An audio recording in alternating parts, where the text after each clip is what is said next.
នាងខ្ញុំគឺជាអ្នកចូលចិត្តថែសក់ក្នុងមួយខែនាងខ្ញុំត្រូវតែស្ប៉ាសក់2ដងដើម្បីសរសៃសក់របស់នាងខ្ញុំស្ប៉ាសក់គឺជំនួយបន្ថែមឲ្យសក់មានសុខភាពកាន់តែរឹងមាំជំរាបជាតិវីតាមីនបំពន់សរសៃសក់នឹងឲ្យបានជ្រាបទៅដល់ស្រទាប់ទី3នៃសក់ហើយធ្វើឲ្យសក់នឹងភ្លឺរលោងតែម្ដងគឺសូមគោរពជំរាបសួរលោកស្រីនាងកញ្ញាបងស្ត្រីបងប្អូនយុវតីនិងយុវជនទាំងអស់ហើយក៏ដូចជាអតិថិជនរបស់ចាមជ្ឈមណ្ឌល Sasa Cosmetic Architect ចានៅក្នុងថ្ងៃនេះនាងខ្ញុំមកជួបបងប្អូនទាំងអស់គ្នាយើងចង់និយាយពីប្រធានបទតាក់ទងទៅខាងផ្នែកសរសៃសក់ចាកាលពីប្រហែលសប្តាហ៍មុនយើងនិយាយពីសរសៃសក់ម្ដងហើយថាតើនៅពេលដែលយើងប្រើសាប៊ូកក់សក់ត្រូវនឹងសរសៃសក់ត្រូវនឹងស្បែកក្បាលរបស់យើងហើយថាតើសក់របស់យើងគួរតែធ្វើវិធីបែបណាទៀតដើម្បីឲ្យសក់របស់យើងរត់តែស្អាតឥឡូវនេះគេពេញនិយមនៅក្នុងការស្ប៉ាសក់ហើយដើម្បីបានជាយើងត្រូវតែមានសេវាកម្មនៅក្នុងការស្ប៉ាសក់មានអត្ថប្រយោជន៍អ្វីខ្លះដល់សរសៃសក់របស់យើងនាងខ្ញុំគឺជាអ្នកចូលចិត្តថែសក់ក្នុងមួយខែនាងខ្ញុំត្រូវតែស្ប៉ាសក់2ដងដើម្បីសរសៃសក់របស់នាងខ្ញុំនៅក្នុងថ្ងៃនេះយើងខ្ញុំនឹងបង្ហាញព័ត៌មានលម្អិតបន្ថែមដោយមានវត្តមានបងស្រីសាសានឹងមកជម្រាបជូនដល់លោកអ្នកចាជម្រាបសួរអរគុណបងចាហើយនាងខ្ញុំចង់ឲ្យបងស្រីជម្រាបជូនអំពីអត្ថប្រយោជន៍នៃការស្ប៉ាសក់ចា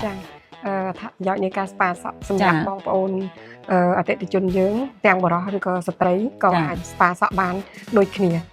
ក្នុងមួយសប្តាហ៍យើងអាចស្ប៉ា2ដងអាស្រ័យទៅលើសរសៃសក់គាត់អ្នកដែលអត់សូវមានពេលគ្រប់គ្រាន់ក្នុងការមកធ្វើតែបើសភាពសក់ដែលគាត់ជ្រុះរៀងធ្ងន់ដែរអត់មានពេលមកកក់ប្រចាំថ្ងៃឬគាត់បានតែថែទាំនៅផ្ទះតែអាចយកពេលមកស្ប៉ាសក់បានក្នុងមួយខែ2ទៅ3ដងក្នុងមួយខែចាតែបើអត់ពេលទេគឺមួយខែ2ដងក៏បានម្ដងក៏បានតែយើងអាចប្រើជំនួយដើម្បីឲ្យសរសៃសក់មានការលូតលាស់និងរឹងមាំល្អគឺស្ប៉ានេះគឺជួយបំពេញ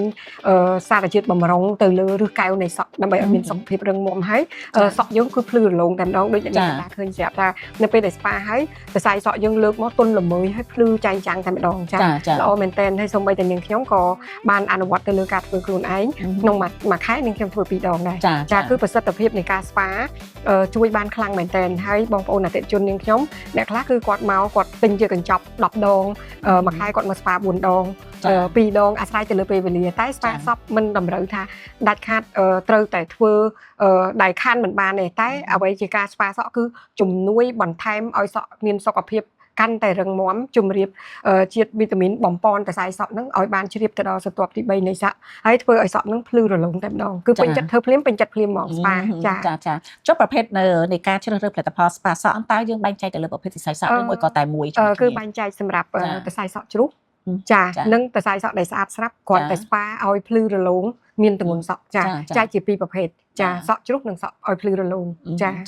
នៅក្នុងនោះទាមទារឲ្យគាត់ការយកចិត្តទុកដាក់យ៉ាងម៉េចដែរនៅពេលដែលគាត់ទិញសាប៊ូកក់សក់ពីមជ្ឈមណ្ឌលសាសារបស់យើងយកទៅប្រើប្រាស់នៅពេលដែលទិញយកទៅប្រើប្រាស់ចំពោះអ្នកដែលមានបញ្ហាសក់ជ្រុះនាងខ្ញុំតែងតែ recommend ឲ្យគាត់ចាំបាច់ត្រូវតែកក់រាល់ថ្ងៃជាប្រចាំព្រោះមានអតិថិជនយើងខ្លះគាត់អត់សូវបាន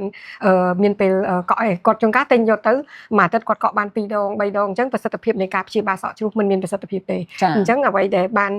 ជ្រាបច្បាស់នឹងស្ដាប់នៅកម្មវិធីនេះឬក៏តាមដានក្នុងព័ត៌មានរបស់ Sasa Aesthetic អញ្ចឹងនាងខ្ញុំសូមឲ្យមានការអនុវត្តទៅលើការព្យាបាលសក់ត្រូវតែកក់រាល់ថ្ងៃជាប្រចាំ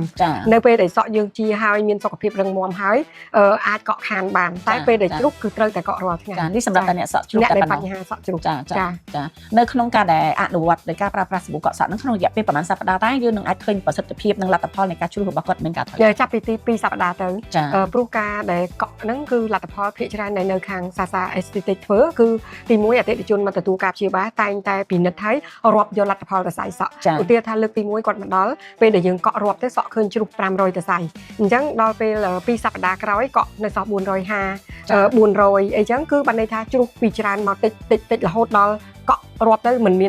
មានសរសៃសក់ជ្រុះសោះអានេះបានហៅថាលទ្ធផលនឹងផ្ដល់ឲ្យតោះតែយើងតាមដានបែបហ្នឹងទើបបានយើងដឹងថាការព្យាបាលសក់មានប្រសិទ្ធភាពឬក៏អត់ចាសូមអរគុណចាលោកស្រីអ្នកនាងកញ្ញាជាទីគោរពនឹងជាទីមេត្រីចាបន្ទាប់ពីលោកអ្នកបងស្ត្រីឬក៏បងបរោះចាដែលមានបញ្ហាសរសៃសក់ចាពីព្រោះសរសៃសក់ឬក៏សក់ជ្រុះឬអ្វីដែលយើងកំពុងតែថែទាំហើយតែបែរជាយើងមិនបានយល់ពីស្វែងយល់អំពីសរសៃសក់របស់យើងទេយើងចេះតែប្រើផ្ដេសផ្ដាស់ចាសក់របស់យើងនឹងមានបញ្ហាជាបន្តបន្ទាប់ចាសម្រាប់សក់នាងខ្ញុំសូមណែនាំឲ្យបងប្អូនទាំងអស់គ្នាត្រូវតែយកចិត្តទុកដាក់ សំខាន់បំផុតតែម្ដងចាហើយត្រូវតែមកពិនិត្យទៅលើស្បែកក្បាលរបស់យើងជាមុនសិនមុននឹងបងប្អូនទាំងអស់គ្នាទិញចាដូច្នេះត្រូវពិនិត្យលើស្បែកក្បាលថាតើប្រភេទស្បែកក្បាលរបស់យើងគួរប្រើប្រភេទសាប៊ូបែបណាត្រូវទៅតាមសរសៃសក់និងស្បែកក្បាលសក់អ្នកដែលសក់ស្ងួតអ្នកដែលសក់ប្រេងអ្នកដែលសក់ខូចគឺបែងចែកទៅផ្សេងគ្នាហើយជាពិសេសនាងខ្ញុំត្រូវតែណែនាំឲ្យបងប្អូនទាំងអស់គ្នាគួរយកចិត្តទុកដាក់នៅក្នុងការស្ប៉ាសក់ចង់ឲ្យបានសក់ស្អាតត្រូវតែស្ប៉ាសក់ចាអរគុណហើយសង្ឃឹមថាបងប្អូនទាំងអស់គ្នានឹងបានទទួលជ្រាបពីបញ្ហាទាំងអស់នេះហើយចង់ដឹងនៅចំណុចសំខាន់ជាច្រើនដែលបងប្អូនទាំងអស់គ្នាកំពុងតែជួបបញ្ហាអាច call មកពិភាក្សាជាមុននៅក្នុងមជ្ឈមណ្ឌលសាសា Aesthetic Center របស់យើងខ្ញុំអរគុណលោកអ្នកដែលបានយកចិត្តទុកដាក់តាមដានតាមរយៈកម្មវិធីរបស់យើងខ្ញុំជារៀងរាល់សប្តាហ៍ដែលផ្សព្វផ្សាយជូនដោយមាននាងខ្ញុំនិងបងស្រីដែលជានៃការនៅក្នុងមជ្ឈមណ្ឌលសាសា Aesthetic Center សូមគោរពថ្លែងអំណរគុណលោកអ្នកចង់ដឹងព័ត៌មានបន្ថែមសូមកុំភ្លេចឆាតចូល page សូមអរគុណ